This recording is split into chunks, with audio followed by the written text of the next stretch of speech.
ધારાસભ્ય ચૈતર વસાવા બનાસકાંઠા જિલ્લાના પાડલિયા ગામની જે ઘટના ઘટી હતી તેની સત્યતા ચકાસવા પાડલિયા ગામ ખાતે પહોંચ્યા, જ્યાં ગ્રામસભા યોજીને ચૈતર વસાવાએ શું જણાવ્યું આવો સાંભળીએ। ગામમાં અમે આ પરિવારોને મળવા માટે આવ્યા હતા। બધા લોકો જે પણ ઈજાગ્રસ્ત થયા છે એમની સાથે અમારી સંવેદનાઓ છે। અમે બધા તમારી સાથે છે। આવનારા દિવસોમાં જે પણ લીગલ પ્રોસેસ માટે આગળ જવું પડશે તો આપણે લડીશું। માનવ અધિકારમાં જવું પડશે ત્યાં પણ જઈશું। અનુસૂચિત જનજાતિ આયોગમાં જવું પડશે ત્યાં પણ જઈશું। યુનો કોર્ટ સુધી જવું પડશે ત્યાં પણ જઈશું। પણ ગુજરાતમાં કોઈ પણ જગ્યાએ આદિવાસીઓને હેરાન થવા માટે નહીં દઈએ। અને સરકારને પણ કહેવા માંગીએ છીએ, આ પાડલિયાના લોકો એકલા નથી। હવે પછી જો અમારા પાડલિયાના લોકો સાથે હેરાનગતિ કરશો તો અમે હજારો નહીં પણ લાખોની સંખ્યામાં એ ઉપસ્થિત થઈને તમારી સાથે ઉપસ્થિત ત્યારે મારા વડીલો, યુવાનો, માતાઓ, આજે અમે મુલાકાતે આવવાના હતા। ગઈકાલે જ તમને અમે જાણ કરી, અહીંયા તમે સૌ ઉપસ્થિત થયા છો। એવા તમામ મુખીઓ, મારા વડીલો, મારા માતાઓ, મારી બહેનો, મીડિયાના મિત્રો અને તમામ પદાધિકારીઓનો આજના આ કાર્યક્રમમાં બધાનો ખૂબ ખૂબ આભાર માનું છું। વધારે બોલાય એવું નથી। તમારે એફઆઈઆર કરવી હતી। જે પોલીસ અધિકારીઓએ લાઠીચાર્જ કર્યો, જેમના આદેશથી લાઠીચાર્જ થયો એવા ઉચ્ચ અધિકારીઓ પર એફઆઈઆર કરો। એ નેતાઓ પર પણ એફઆઈઆર કરો, એમના પર પણ કાર્યવાહી કરો। ભાજપના વન મંત્રી હમણાં જ નવા વનના મંત્રી બન્યા છે, એને હોસ્પિટલમાં પોલીસ અધિકારીઓને બધા સાથે મુલાકાતો લીધી। એમને એવું સ્ટેટમેન્ટ આપ્યું કે જે પણ લોકોએ જંગલી લોકો અમારા પોલીસ કર્મીઓ પર હુમલો કર્યો છે એમને છોડવામાં નહીં આવે। ત્યારે મીડિયા મિત્રો, એ ભાજપના મંત્રી, એમના કલેક્ટર, એમને કહેવા માંગુ છું, છોડવામાં નહીં આવે નહીં। આ આદિવાસી સમાજ છે, અમારા એક પણ અમારા પાડલિયા ગામના એક પણ આગેવાનને ખોટી રીતે હેરાન કરશો તો અંબાજીથી ઉમરગામ નહીં, રાજસ્થાન અને મધ્યપ્રદેશના પણ હજારો આદિવાસીઓ અહીંયા આવીને ઉભા થઈ જશે। એફઆઈઆર રદ કરો અને તમારે એફઆઈઆર કરવી છે તો બંને પક્ષે એફઆઈઆર કરો। તમારા પોલીસ અધિકારીઓ, વન અધિકારીઓ પર બી એફઆઈઆર હોવી જોઈએ અને નાના અધિકારીઓ પર નહીં, કોન્સ્ટેબલ, બીટગાર્ડ પર નહીં, પીએસઆઈ, ફોરેસ્ટર પર નહીં, એમના ડીસીએફ પર એફઆઈઆર કરો, એમના એસપી પર એફઆઈઆર કરો, એમના ડીવાયએસપી પર એફઆઈઆર કરો, કેમ કે એમના આદેશથી અહીંયા હિંસા થયેલી છે। ત્યારે સાથીઓ તમે જોઈ લો, આજે દેશમાં એ ચાહે છત્તીસગઢ હોય, ઝારખંડ હોય, આસામ હોય, મિઝોરમ હોય, મેઘાલય હોય, નાગાલેન્ડ હોય કે મણિપુર હોય, આજે આદિવાસીઓ સામે પોલીસ લડી રહી છે। આજે દેશની આર્મી સામે આદિવાસી લડી રહેલો છે। આજે આખા દેશની અડધી આર્મી આદિવાસીઓ સામે લડે છે। કેમ કે આદિવાસી આજે પોતાની મૂળ જમીન બચાવવાના પ્રયાસો કરે છે અને આ ભાજપની સરકાર એમના કેટલાક ઉદ્યોગપતિઓને આ જમીનો આપવા માટે, એમના નામે આ જમીનો કરવા માટે આદિવાસીઓની જળજંગલ જમીન છીનવી રહી છે।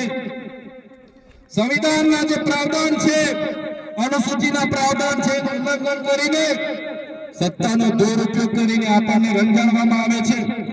ત્યારે મારા ભાઈઓ, મારા વડીલો, મારી બહેનો, મારી માતાઓ, આજે તમારા પર અત્યાચાર થયા છે। ગઈકાલે કેવડિયાવાળા પર અત્યાચારો થયા હતા, દાહોદવાળા પર અત્યાચારો થાય છે, પોરાવાળા પર અત્યાચાર થાય છે, બેડા પાણી ગામવાળા પર અત્યાચાર થયા હતા, કોસીનાવાળા પર અત્યાચાર થયા હતા, ખેડ બ્રહ્માવાળા પર અત્યાચાર થાય છે। ત્યારે મિત્રો મેં તમને કહેવા માંગુ છું, ક્યાં સુધી આપણે બેઠીશું? ત્યારે જે દિવસે આપણા અહીંના પાડલિયા ગામના લોકોને આ લોકો જો હેરાન કરશે તો એ દિવસે આપણે ગાંધીનગર તરફ પણ રસ્તો પકડવો પડશે।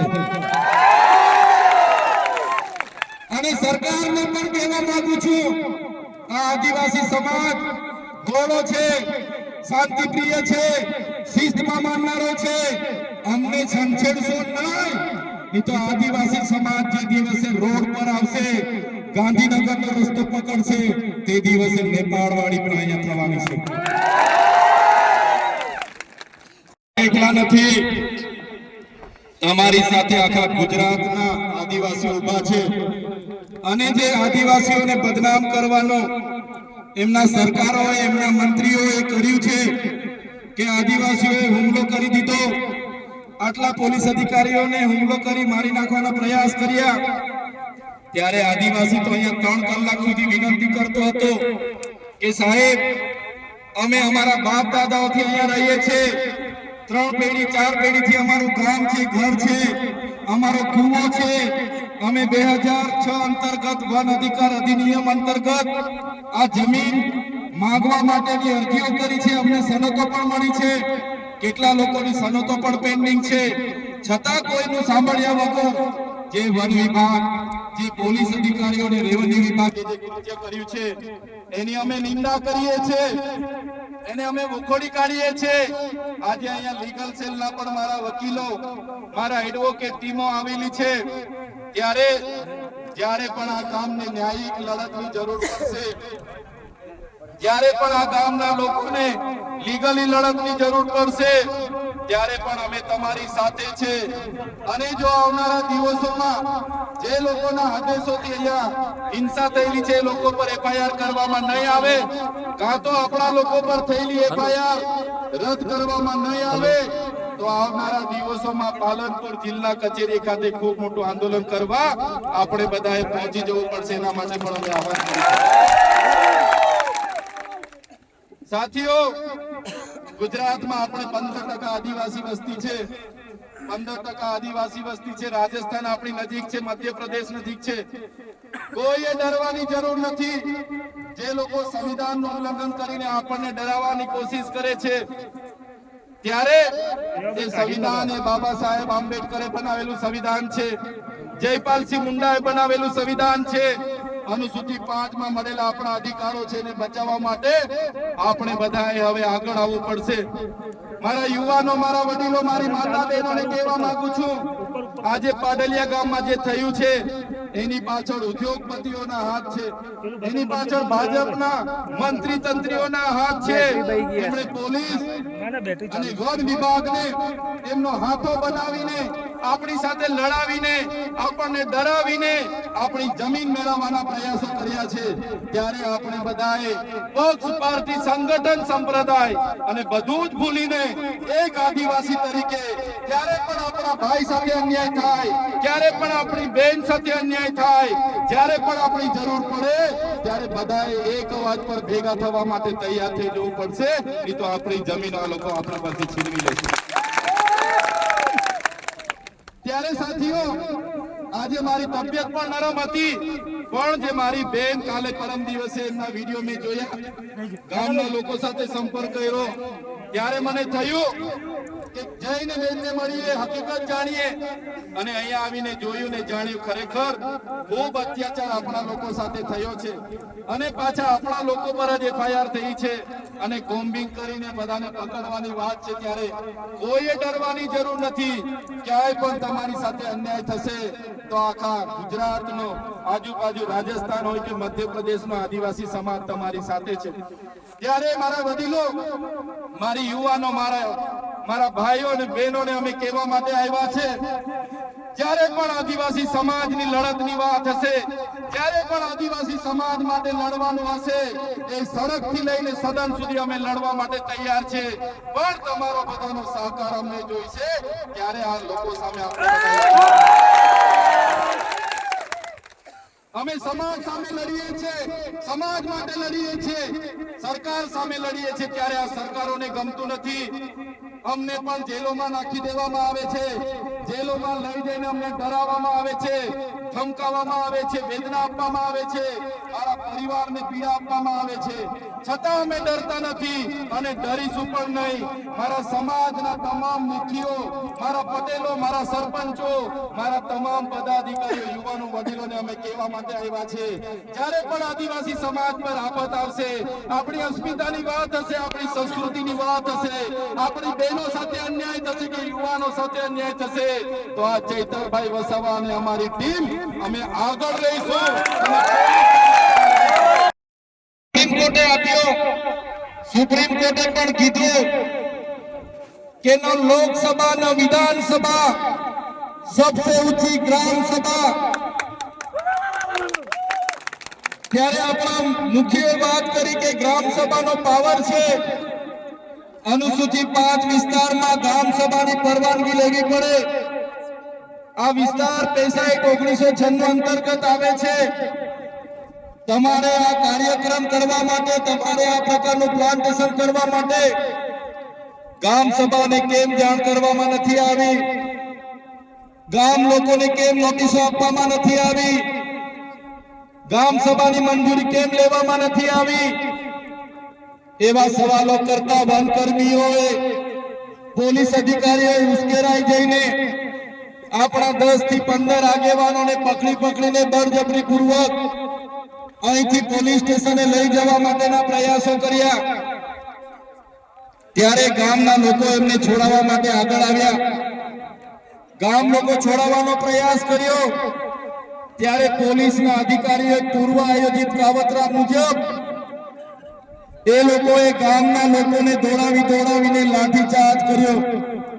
હમણાં જ ગામના મુખીએ, ગામના સરપંચો, એમને ગામના પોલીસ પટેલે મને કીધું કે લગભગ 32 થી 35 લોકો ગંભીર રીતે ઘવાયેલા છે, એમને ઈજાઓ પહોંચી છે અને એ લોકો પોલીસના ડરના કારણે સરકારી દવાખાનાઓમાં નથી ગયા, પણ ઔષધિઓની દવા કરે છે, દેશી દવા કરે છે અને આજે પણ એ લોકોની સ્થિતિ ખૂબ જ ગંભીર છે. ત્યારે મિત્રો સવાલ એ થાય છે કે આ પ્રકારની સૂચના કોણે આપી પોલીસને? કયા ભાજપના નેતાઓએ પોલીસને મોકલ્યા? કયા ભાજપના નેતાઓના ઈશારે લાઠીચાર્જ થયો? કયા ભાજપના નેતાઓના ઈશારે અહીંયા 27 જેટલા ટીયર ગેસ છોડવામાં આવ્યા? અને કયા ભાજપના નેતાના ઈશારે અહીંયા 50 થી પણ વધારે રાઉન્ડ ફાયરિંગ કરવામાં આવ્યું? આ ફાયરિંગમાં નાસભાગ કરતા ઘણી માતાઓ, ઘણા બહેનો, ઘણા વડીલો ઈજા પામેલા છે. ત્યારે સાથીઓ, આપણો આદિવાસી સમાજ સંવિધાન અને સંવાદમાં માનનારો છે. આપણા લોકોએ સંવિધાનની વાત કરી, સંવાદની વાત કરી અને વન અધિકારીઓ અને પોલીસ અધિકારીઓએ એમનો સત્તાનો ઉપયોગ કર્યો. ભાજપના નેતાઓના ઈશારે આપણા લોકોને ડરાવવાનો, ધમકાવવાનો ઉપયોગ કર્યો. આપણા લોકો પર લાઠીચાર્જ કર્યો. ત્યારે આ ભાજપની સરકારને, એમના એસપી ને, એમના ડીવાયએસપી ને, એમના ડીસીએફ ને આ ચૈતર વસાવા કહેવા માંગે છે, અમે આદિવાસી લોકો સંવિધાનમાં માનનારા છે, અમે આદિવાસી લોકો સમાજમાં માનનારા છે, અમારા આદિવાસી લોકોને તમે છંછેડ છો, અમે સંવિધાનને હવે સમાજ સાઈડ પર મૂકીશું. એ દિવસે અહીંયા હાર-તારની લડાઈ થવાની છે. આ આદિવાસી સમાજનો ઇતિહાસ તમે જોઈ લેજો. આઝાદીની લડાઈમાં અમારા ગુરુ ગોવિંદજી લડ્યા છે, ભગવાન બિરસા મુંડા લડ્યા છે, ડાક્ટર નાયક લડ્યા છે, ખાત્યા નાયક લડ્યા છે, જલકારી બાઈ લડી છે, મહારાણા પ્રતાપનો ઇતિહાસ જોજો, અમારા પૂંજા ભીલ લડ્યા છે. ત્યારે આ સરકારોને અમે કહેવા માંગીએ છીએ, દેશની આઝાદીમાં પણ ઋત્વિક નાયક જેવા લોકોએ અમારા સ્વતંત્ર રાજ્યની સ્થાપના કરી હતી. દેશના વિકાસમાં પણ અમારા આદિવાસી સમાજે પરસેવો આપ્યો છે, લોહી આપ્યું છે. દેશના વિકાસમાં જ્યાં ડેમોની જરૂર પડી, અમારા લોકો વિસ્થાપિત થયા છે. કોરિડોરની જરૂર પડી, અમારા લોકો વિસ્થાપિત થયા છે. નવા નેશનલ હાઈવે બનાવવા અમારા લોકો વિસ્થાપિત થયા છે. એરપોર્ટ બનાવવા માટે અમારા લોકોએ જમીનો આપી છે. જળ, જંગલ અને જમીનો પર રહેનારો અમારો મૂળ માલિક આજે પોતાના સમાજ સાથે, આજે ગામથી, પોતાની સંસ્કૃતિથી, પોતાની પ્રકૃતિથી છીનબીન થઈ ગયો છે. આટલું બધું કર્યા પછી પણ અમારા લોકોને તમે રંજાડવાની વાત કરશો.